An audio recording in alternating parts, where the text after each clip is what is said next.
How to prepare for exams. हमारी preparations ही बताती है कि हम अपने एग्ज़ाम्स में कितना ज़्यादा स्कोर कर सकते हैं। तो समझते हैं उन सारे पॉइंट्स को जिनकी हेल्प से आप अपने एग्ज़ाम के लिए बहुत अच्छे से प्रिपेयर कर सकते हैं, ताकि एंड मोमेंट पे आप सब कुछ अच्छे से याद रहे और आप अच्छे मार्क्स स्कोर कर सकें।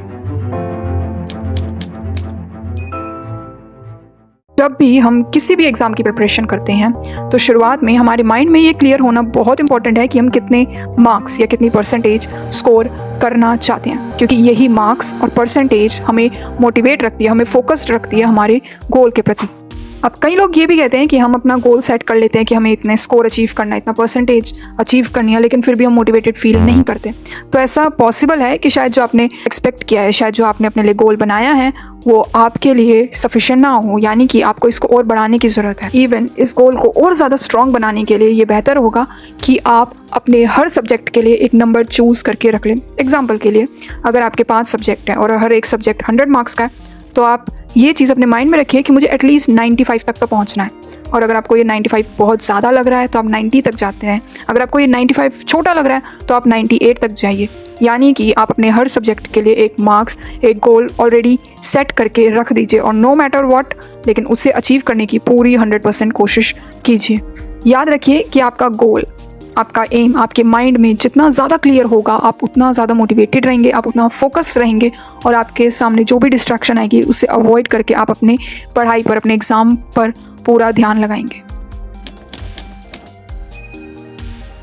प्रॉपर डिसिप्लिन रूटीन होना सबसे ज़्यादा इम्पॉर्टेंट है, क्योंकि ये डिसिप्लिन रूटीन आपको सिर्फ फोकस नहीं रखता, ना ही सिर्फ आपको मोटिवेट रखता है। इंस्टेड ये आपके लिए एक डेली रिमाइंडर का काम करता है कि आप किस चीज़ के लिए मेहनत कर रहे हैं और आपको क्या अचीव करना है। आपको अपने लिए एक प्रॉपर टाइम पीरियड रखना है जिसमें आप बैठकर पढ़ाई करें। अब ये गलती बिल्कुल भी मत कीजिएगा कि आप सारे सब्जेक्ट एक साथ लेकर बैठ जाएं कि अब मैं बैठूंगा और मैं लगातार 4 से 5 घंटे पढ़ूंगा। ऐसा बिल्कुल नहीं होना चाहिए।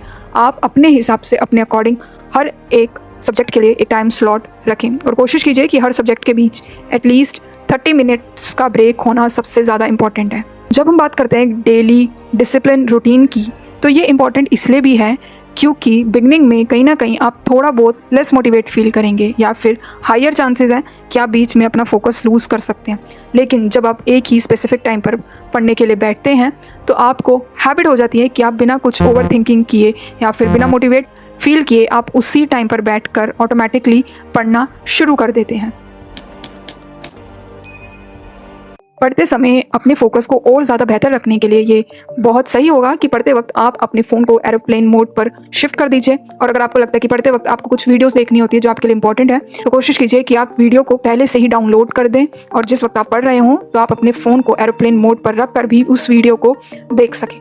इसका सिंपल सा रीज़न ये है कि फ़ोन पर आने वाले नोटिफिकेशन की वजह से कहीं आप पढ़ते समय डिस्ट्रैक्ट ना हो जाएं। रिवीजन एक बहुत ही इंपॉर्टेंट पार्ट होता है जिसे ज़्यादातर स्टूडेंट्स काफ़ी ज़्यादा लाइटली लेते हैं और कई तो इसे काफ़ी इग्नोर कर देते हैं। कॉन्टिन्यूस रिवीजन हेल्प करती है आपके ब्रेन में लॉन्ग टर्म मेमोरी के अंदर स्टोर करने में। आप अपने पूरे दिन में जितना भी पढ़ते हैं या जो आप पहले पढ़ चुके हैं, रात को उसे सोने से पहले अच्छे से रिवाइज अच्छे से ज़रूर पढ़ें और सुबह उठ के दोबारा वो सारा का सारा सिलेबस दोबारा से पढ़ें। ये सिंपल सी हैबिट आपको आपके मार्क्स में काफ़ी अच्छा स्कोर करने में बहुत ज़्यादा हेल्प करेगी।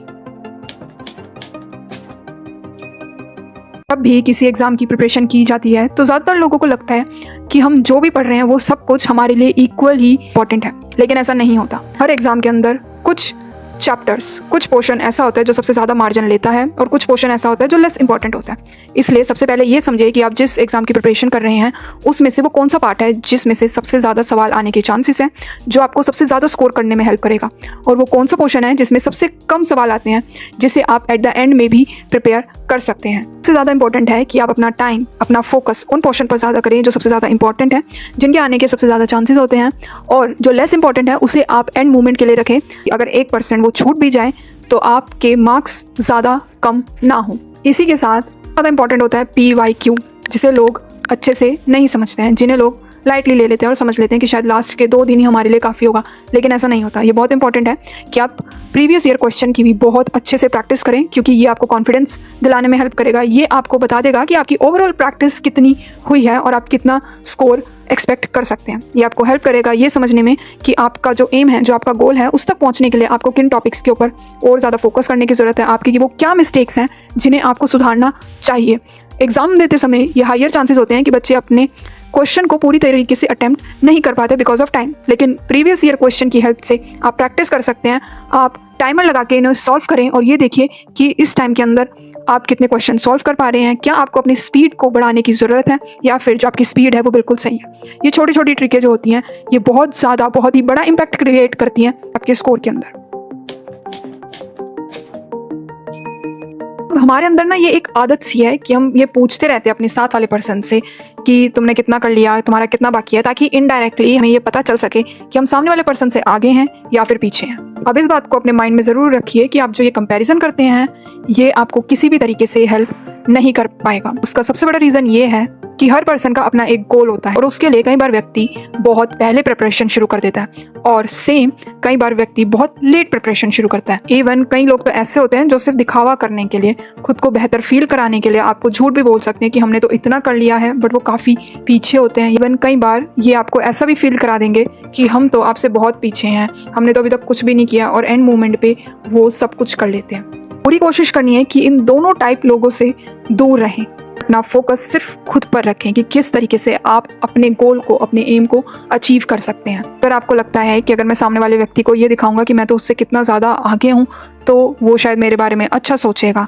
या फिर अगर आपको ऐसा लगता है अगर मैं सामने वाले से पीछे रह गया तो शायद वो मेरा मजाक बना सकते हैं, तो इस बात को माइंड में रखिए कि इससे कोई फ़र्क नहीं पड़ता कि सामने वाला आपके बारे में क्या सोच रहा है, क्योंकि आजकल लोग किसी भी व्यक्ति को लेकर अपनी धारणा अपने मूड के हिसाब से बनाते हैं। यानी कि अगर सामने वाला व्यक्ति खुश है तो वो आपके बारे में अच्छा सोचेगा, लेकिन अगर उसका मूड अच्छा नहीं है या फिर उसके साथ कुछ बुरा हुआ है तो वो आपकी अच्छाई को भी इस तरीके से दिखाएगा कि आपने कितना ज़्यादा बुरा करा है।